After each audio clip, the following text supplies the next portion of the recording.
देखने दो। हेलो दोस्तों, मैं हूं जग्गी राकेश। आज मैं आपको पढ़ाने वाला हूं टेंस। जी हाँ दोस्तों, टेंस का ज्ञान होना बहुत ही अनिवार्य है। अगर टेंस सीख गए तो समझ जाइए कि आप इंग्लिश में बहुत कुछ सीख गए। यानी बताना ये चाहता हूँ कि अगर टेंस ऐसा चीज़ है, अगर टेंस को अगर नहीं समझते हैं तो आप इंग्लिश में कुछ भी नहीं जानते हैं। इसलिए अगर टेंस को सीख गए तो भली बात ही आप वॉइस या नरेशन या मॉडल कोई चीज़ भी सीखना चाहते हैं तो पहले आपको टेंस को ही सीखना होगा। अगर आप किसी भी क्लास में हो तो ये वीडियो आपके लिए बहुत ही लाभकारी होगा, इसलिए इस वीडियो को पूरा अंत तक देखें। जी हाँ दोस्तों, हम चालू करने वाले हैं टेंस। टेंस इंग्लिश का ऐसा एक पार्ट है, ऐसा इम्पोर्टेंट पार्ट है। अगर हम टेंस को नहीं जाने तो हम लोग इंग्लिश में क ख घ यानी कुछ भी नहीं जान पाएंगे। इसलिए टेंस को भली भांति समझने के लिए इस वीडियो को आप देखें। आप बिल्कुल सही वीडियो पे आए हैं। हम आपको एक नए तरीके से और सटीक ढंग से आपको भली भांति गाइड करेंगे।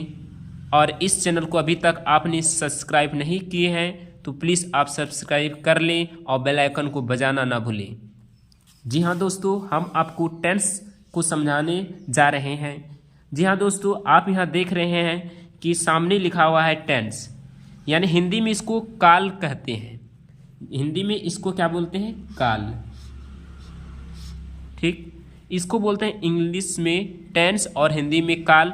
ये मुख्य रूप से 3 प्रकार का होता है। ये सबको पता होता है, जनरली सभी को पता होता है कि प्रेजेंट टेंस यानी वर्तमान काल, जो अभी कर रहे हैं, हम आपको पढ़ा रहे हैं, ये हुआ वर्तमान काल। दूसरा होता है पास्ट टेंस।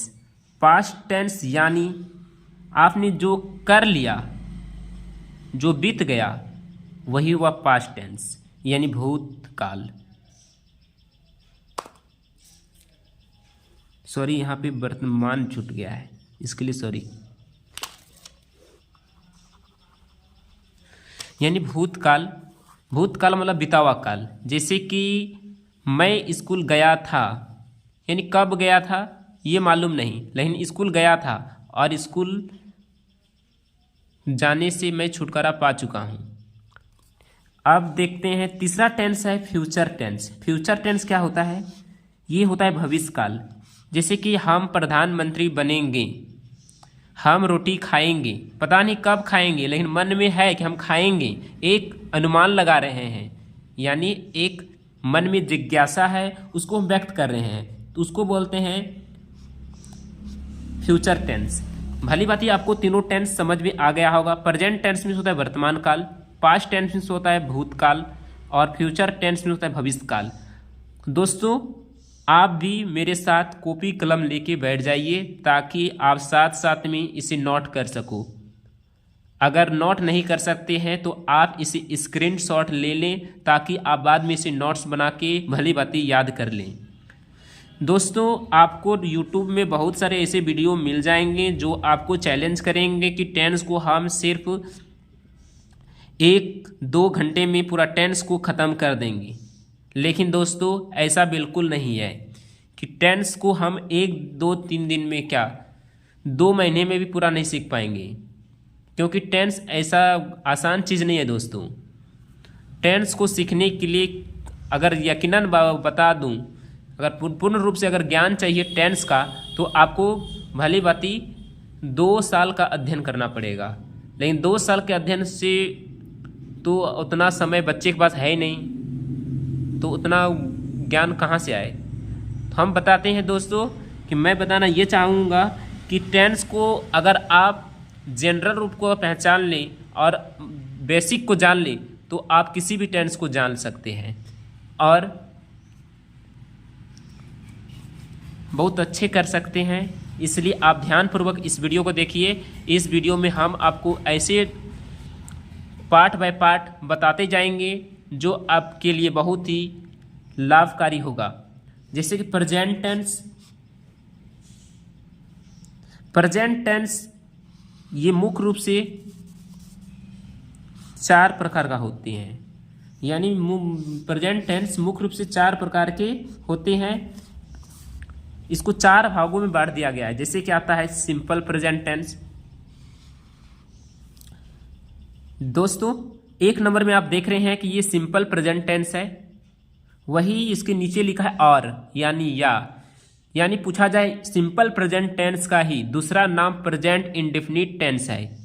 दोस्तों अगर आपका घर में कोई बच्चा है तो उसका 2 नाम हो सकता है। घर में अगर सोनू है तो कोई बाहर में दूसरा नाम से उसे पुकार सकता है, टुक टुक बोल सकता है, गोलू बोल सकता है, यानी एक बहाना। मतलब गांव देहात में या शहर बाजार में भी ये होता है कि एक व्यक्ति का 2 नाम होता है, लेकिन एक ही व्यक्ति होता है उसका 2 नाम होता है। इसी प्रकार से आप घबराएं नहीं कि इसका 2 नाम है, दोनों में से किसको याद रखेंगे, तो आपको घबराना नहीं है। आप चाहे तो ऊपरला भी याद रख सकते हैं, सिंपल प्रेजेंट टेंस या प्रेजेंट इंडेफिनिट, किसी को भी याद कर ले आपका काम चल जाएगा। अगर आप दोनों को ही याद कर लेते हैं तो बहुत अच्छा बात है कि आप दोनों को याद रखते हैं। अब दूसरा नंबर में आता है प्रेजेंट इम्परफेक्ट टेंस। यहाँ पे ध्यान देने का बात यह है दोस्तों कि आप देखते हैं कि प्रेजेंट इम्परफेक्ट टेंस का 3 नाम है, और प्रेजेंट कंटिन्यूअस टेंस और प्रेजेंट प्रोग्रेसिव टेंस। फाइनली दोस्तों आपको ध्यान देने का बात यह है कि प्रेजेंट इम्परफेक्ट टेंस को याद रखें, या इसको याद रख सकते हैं या इसको याद रख सकते हैं। अगर आप चाहे तो तीनों को याद रख सकते हैं। अगर तीनों ही याद ना हो तो फिर क्या ज्ञान। अगर तीनों को याद कर लिए तो समझ जाइए कि अच्छी नॉलेज है आपके पास। यानी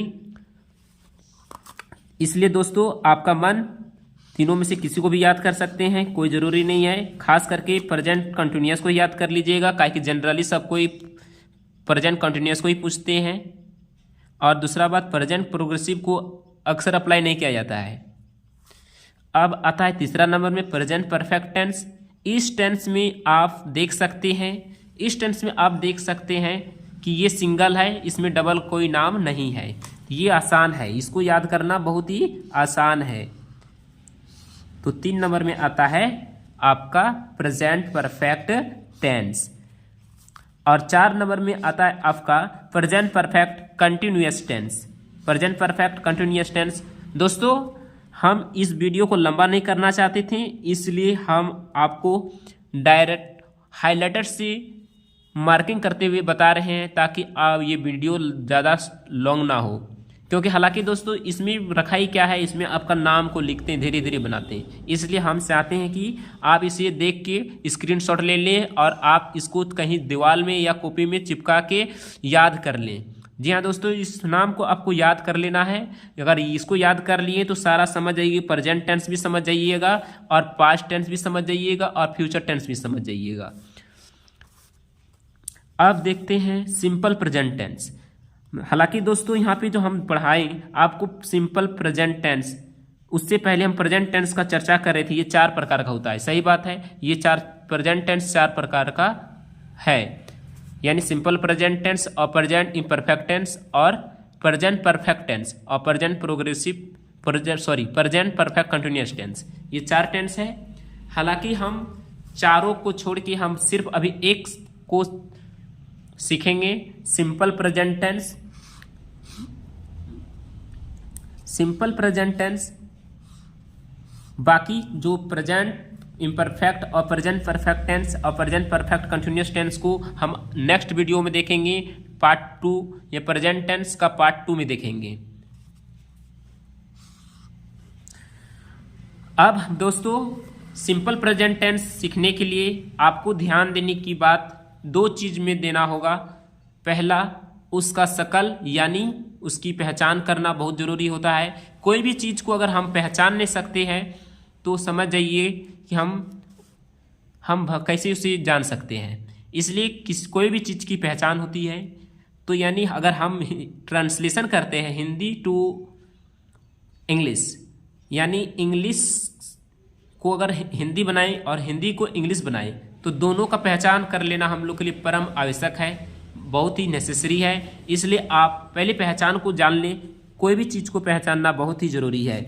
तो पहचान में होता है क्या दोस्तों कि वाक्य के अंत में यानी सेंटेंस के अंत में मुख्य क्रिया के रूप में ता है, ती है, ते है, तो है, रहता है। यानी आपको ध्यान देने बात ये है, आपको देना है कि जिस क्रिया के अंत में आएगा ता है, ती है या ते है और तो है, अगर रहे तो समझ जाइए ये सिंपल प्रेजेंट टेंस है। आपको मन इसको मनन करते रहना चाहिए जब तक आपको याद ना हो जाए। दोस्तों मेन फैक्ट यहीं पे है, जिस बंदे को अगर याद नहीं होता है कि हमको टेंस का पहचान याद नहीं है, तो अभी आप मेरे साथ 2 बार बोल लें, जिस क्रिया के अंत में ता है, ती है, ते है, तो है, रहता है, तो वो सिंपल प्रेजेंट टेंस कहलाता है। आप साथ साथ में बोल सकते हैं, तो आप बाद में भी बोल सकते हैं। इसके लिए हम वीडियो को लॉन्ग नहीं करना चाहूँगा। अगर आप इसे याद नहीं करते हैं तो आप कभी भी ट्रांसलेशन या टेंस नहीं सीख पाएंगे। अब देखिए दोस्तों, बनाने का नियम। कोई चीज़ भी बनाने का नियम होता है। सपोज कीजिए कि आप मूर्ति बना रहे हो, मूर्ति बनाने का नियम होता है। पहले मूर्ति बनाने से पहले क्या करते हैं दोस्तों, मूर्ति बनाने के पहले हम स्ट्रक्चर बनाते हैं यानी ढांचा बनाते हैं, बत्ती और बांस का पुआल उसमें मेढ़ते हैं और धीरे धीरे उसमें एक मानव यानी आदमी का स्ट्रक्चर बनाते हैं, हाथ बनाते हैं, पैर बनाते हैं, पूरा बॉडी बनाते हैं। उसके बाद धीरे धीरे मिट्टी का लेप करते हैं, तब जाके मूर्ति का निर्माण होता है। तो उसी प्रकार से कोई भी चीज़ बनाने के लिए एक स्ट्रक्चर होता है, यानी कोई चीज़ बोले तो स्ट्रक्चर का मतलब होता है नियम। अगर आपको नियम मालूम ना हो तो पहचान याद होने से क्या होगा फ़ायदा। इसलिए नियम को याद कर लेना भी बहुत आवश्यक है। इसलिए नियम को हम लोग जानते हैं। बनाने का नियम होता है, इसको इंग्लिश में स्ट्रक्चर बोलते हैं, यानी इसका ढांचा। स्ट्रक्चर मीन्स होता है ढांचा। हम देखते हैं दोस्तों यहाँ पे सब्जेक्ट SUB मतलब होता है सब्जेक्ट प्लस V1 का मतलब होता है दोस्तों वर्ब का पहला रूप। V1 मतलब पहला रूप, वर्ब का पहला रूप। और V5 मतलब होता है पांचवा रूप।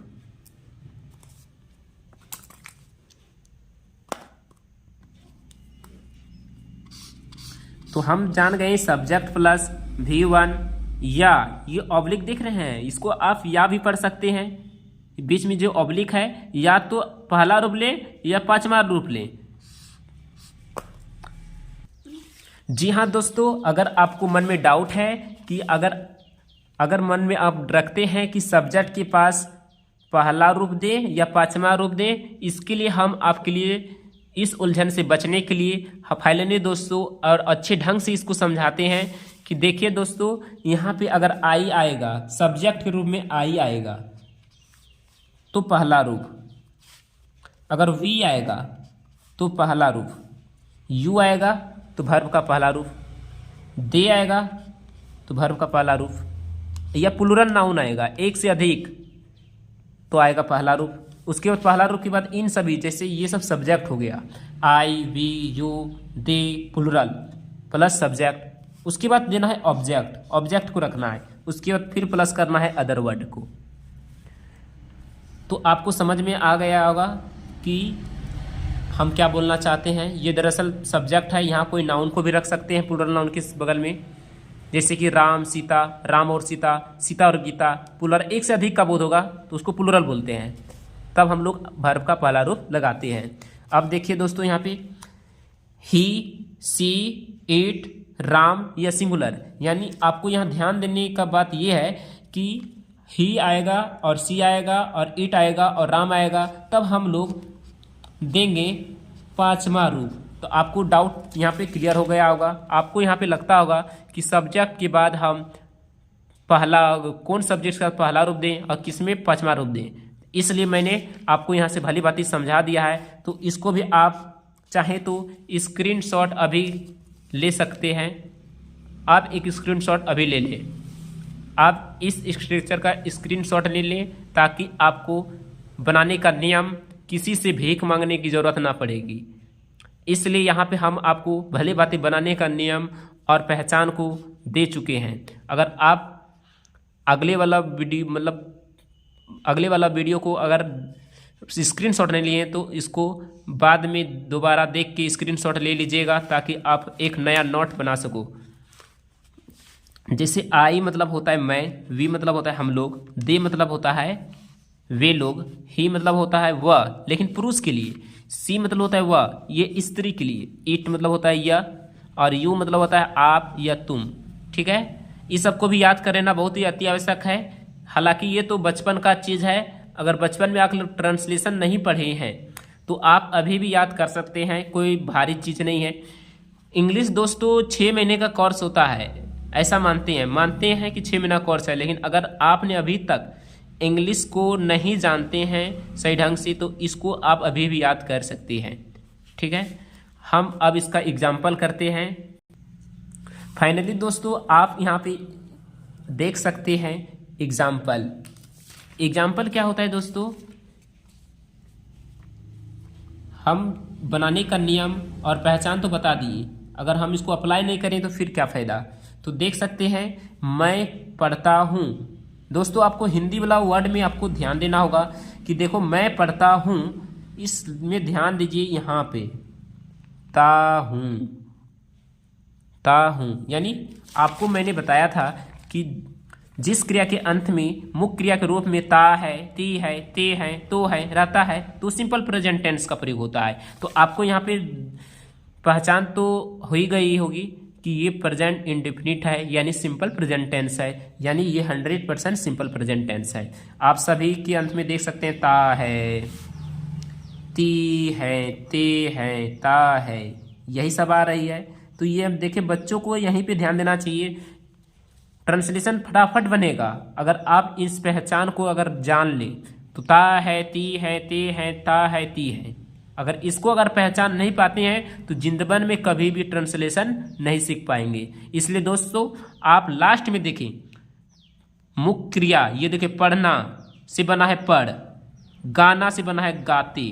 ठीक है, हम लोग स्कूल जाते हैं यानी जाना, मुख्य क्रिया के अंत में आया है ते है, मुख्य क्रिया के अंत में आया है ता है, मुख्य क्रिया के रूप में नाचती है, नाचना एक काम है, तो यानी मुख्य क्रिया के रूप में आया है ती है। ठीक, तो आप देख सकते हैं हम इसको ट्रांसलेशन कर रहे हैं, तो आप इसको ध्यान से देखिए और समझिए। देखिए मैं पढ़ता हूँ, इसका ट्रांसलेशन आप बता सकते हैं, हम बता रहे हैं।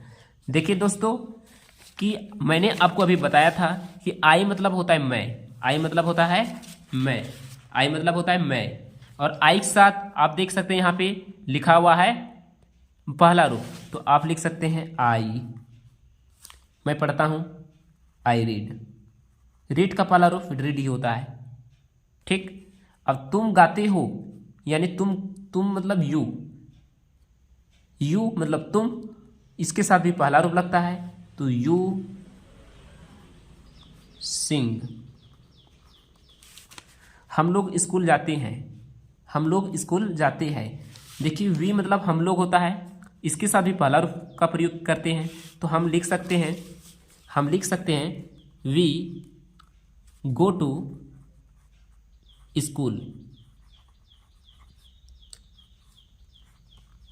हालांकि दोस्तों ये जो टू का प्रयोग किए हैं ये प्रीपोजिशन है, हम आपको नेक्स्ट वीडियो में बताएंगे प्रीपोजिशन किसके साथ लगता है और किसके साथ नहीं लगता है, और प्रीपोजिशन का और स्पेशल वीडियो बनाने वाले हैं। इसलिए आप चैनल को या अभी तक सब्सक्राइब नहीं किए हैं तो प्लीज़ अभी कर लें, और कोई भी ग्रामर का रिलेटेड चाहिए वीडियो तो आप इसको सब्सक्राइब करें और कमेंट में बताएं कि आपको क्या सीखना है। देखिए वह आता है, यहाँ पे देख सकते हैं दोस्तों वह का इंग्लिश ही होता है, वो ही के साथ हम पांचवा रूप का प्रयोग करते हैं, तो लिख सकते हैं ही। पांचवा रूप में दोस्तों आपको ध्यान देने बात है कि V1 में ES अगर जोड़ देते हैं या S जोड़ देते हैं, S या ES जोड़ देते हैं तो V5 बन जाता है, आपको घबराना नहीं है। आप अगर नहीं जानते हैं तो यहाँ पे ध्यान दे के सीख सकते हैं।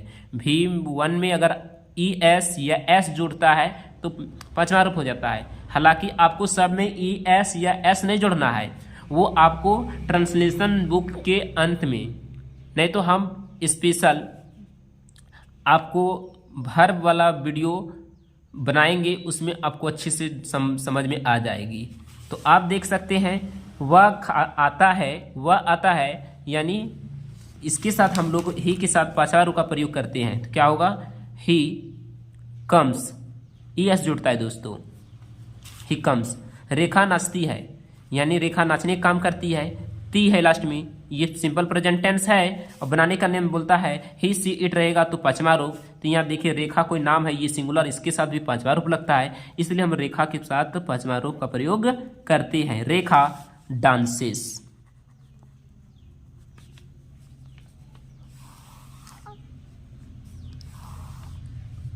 नेक्स्ट वीडियो पे दोस्तों हम आपको बताएंगे कि इसका नेगेटिव और इंट्रोगेटिव किस तरह बनाया जाता है। इसलिए दोस्तों अगर आप भली भांति फिर से सीखना चाहते हैं तो इसको दोबारा देख सकते हैं। हम ये पार्ट 2 बनाए हैं और पार्ट 2 को लेके के आने वाले हैं पार्ट 1। ये तो रहा पार्ट 1, पार्ट 2 को जल्द ही ला रहे हैं, इसलिए इस चैनल को सब्सक्राइब कर ले ताकि आप नेगेटिव और इंट्रोगेटिव को भली भांति समझ